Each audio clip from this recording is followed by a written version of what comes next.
Olá, pessoal, todo mundo tá me ouvindo? Boa noite, tudo bom? Meu nome é Carolina Guazelli e juntamente com a doutora Vanessa Kinkoli e com a doutora Aline Burick, nós tivemos assim a honra de participar dessa obra. Então, inicialmente, nós gostaríamos de agradecer, é claro, os organizadores, professor Dimitri, professora Daniel e professora Benigna. Muito obrigada pela oportunidade. Aos colegas, só nos resta dizer que vocês estão de parabéns. Os debates de ontem foram incríveis. Hoje, essa primeira apresentação, quase que eu disse que eu não queria mais falar, depois dessa apresentação incrível das gurias. Então, assim, muito obrigada, é uma honra estar participando junto com vocês. Pois bem, o nosso artigo versa sobre a virtualização no direito das famílias e sucessões. Por que que nós escolhemos esse tema? Eu e a doutora Vanessa somos gaúchas, né? Então, moramos aqui no Rio Grande do Sul, enquanto a doutora Aline mora em Santa Catarina. E aqui em Santa Catarina foram onde começaram as virtualizações, a se falar em processo eletrônico. Então, é algo assim que é muito presente para quem é advogado aqui. Nós ficamos pensando e várias vezes, assim, aquelas conversas de foro que nós temos com os colegas nos corredores, todo mundo comenta, né, de como às vezes é difícil algumas coisas, como a gente às vezes tem que atravessar a cidade ou ligar para cartórios de outros lugares para conseguir as coisas, e falta uma certa conexão entre, entre vários serviços que as pessoas precisam e nós, advogados, trabalhamos com isso. Essa não é uma percepção só nossa, mas sim de um geral, né, da população.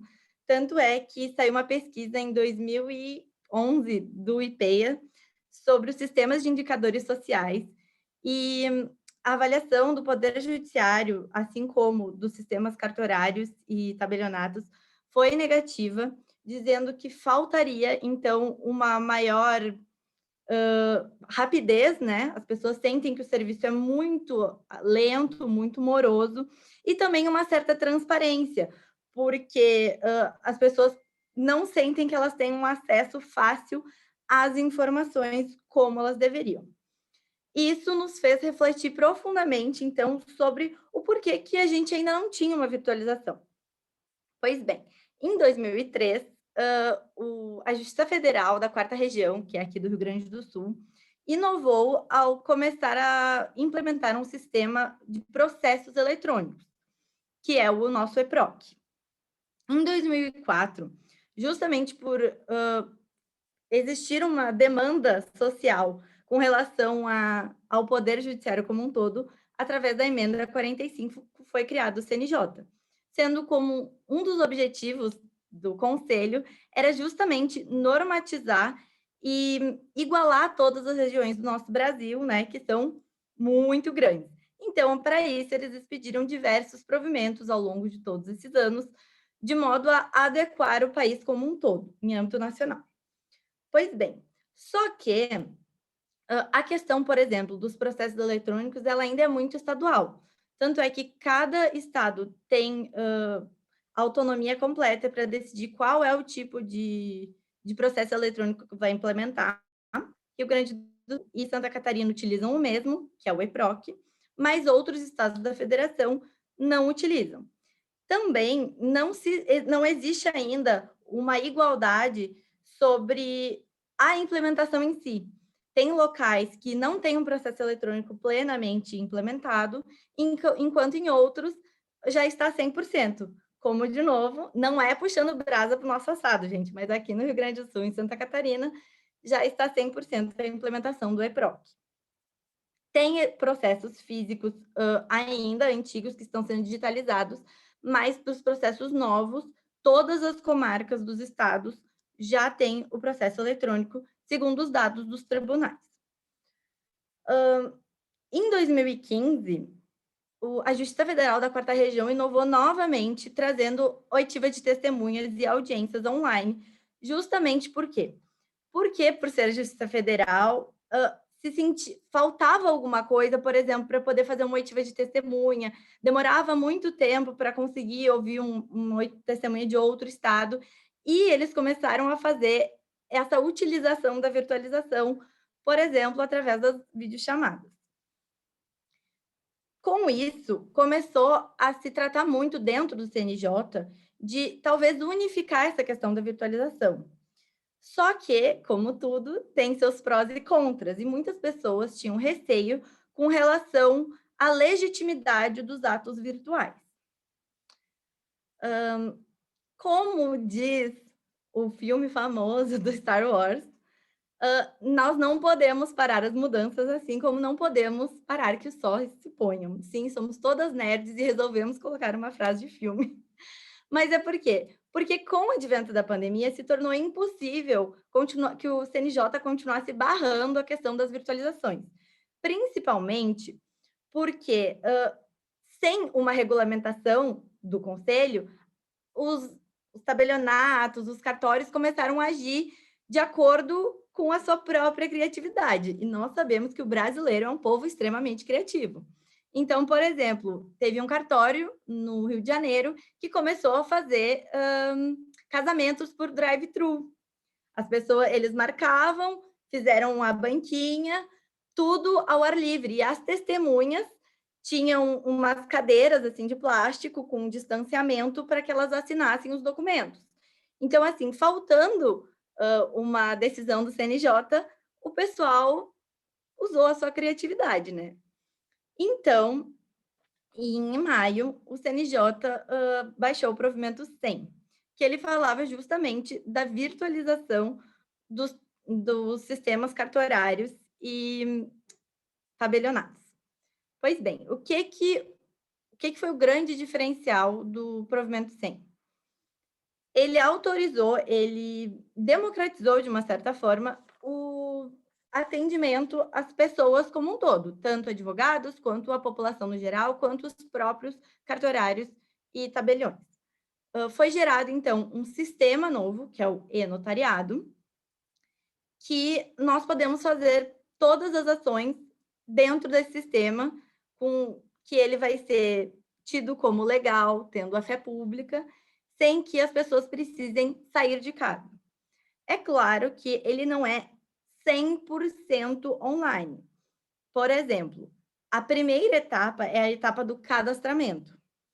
Qualquer pessoa pode ir até o seu tabelionato mais próximo da sua casa com comprovante de residência, carteira de identidade, para fazer vão colher a biometria, né, e aí tu vai ganhar de graça um certificado.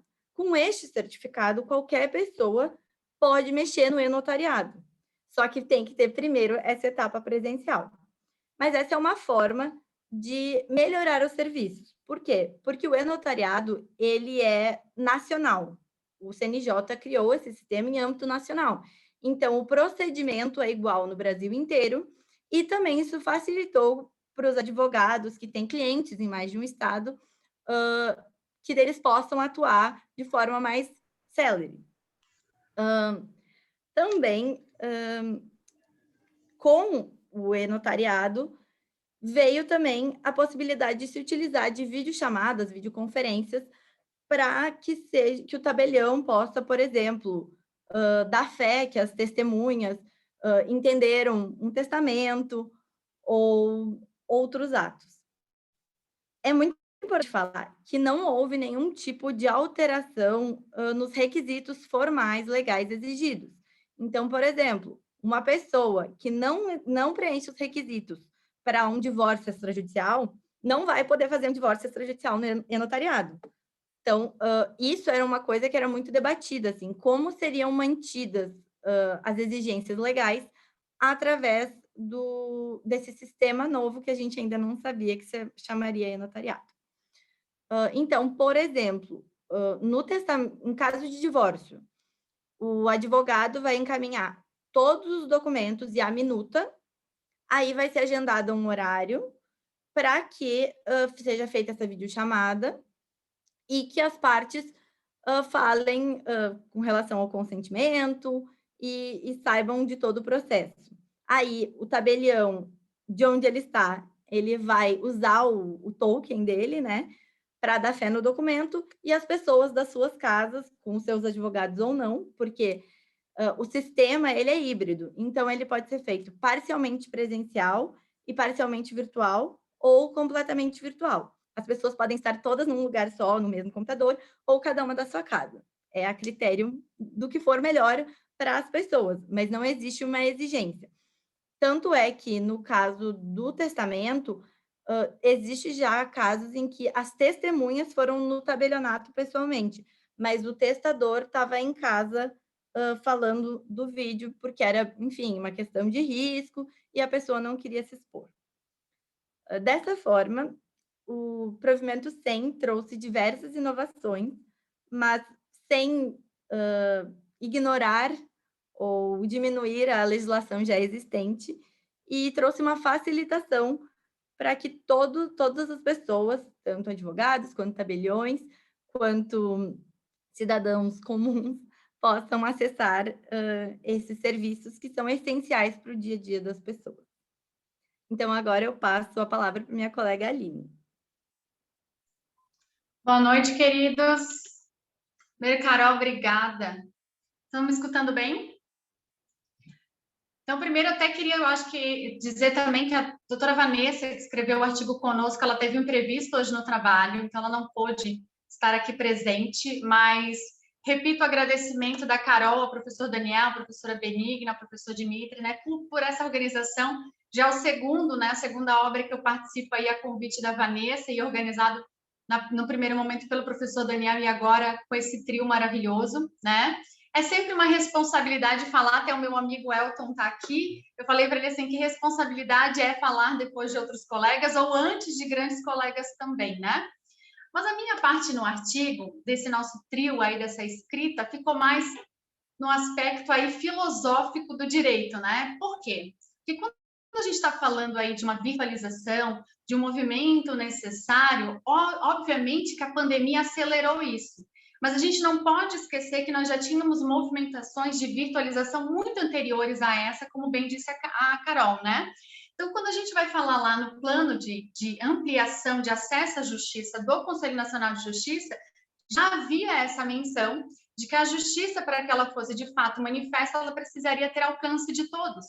Então, quando, por exemplo, a gente fala de estados brasileiros que simplesmente pararam os seus processos pelo simples fato de serem físicos, nós não estamos dando um par de igualdade de acesso à justiça a todos, né? Então, ok, talvez aqui em Santa Catarina e no Rio Grande do Sul nós tenhamos a facilidade de já estarmos neste processo, assim como outros estados, mas a gente não pode esquecer que o acesso à justiça é para todos, né? Não podemos privilegiar ou mais ou menos.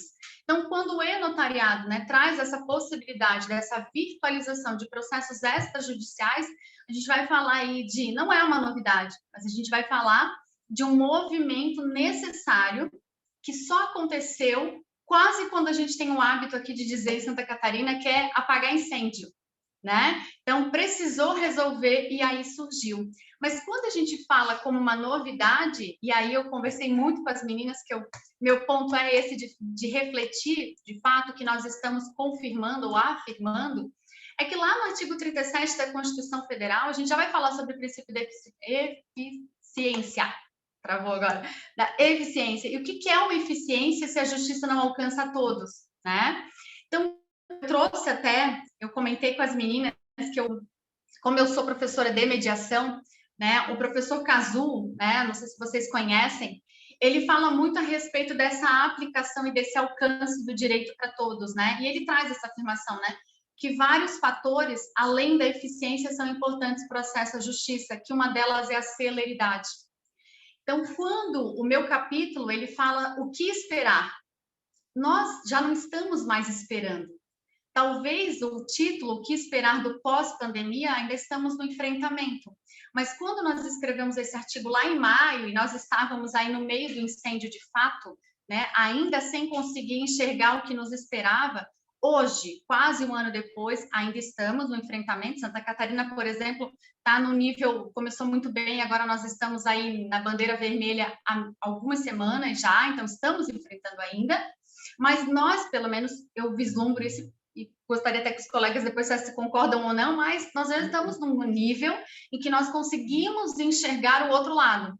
né? Já fomos encaixando algumas coisas, os procedimentos já foram se encaixando, quem já era virtual manteve virtual, outras comarcas, outros estados, tribunais passaram a virtualizar, já tiveram esse tempo.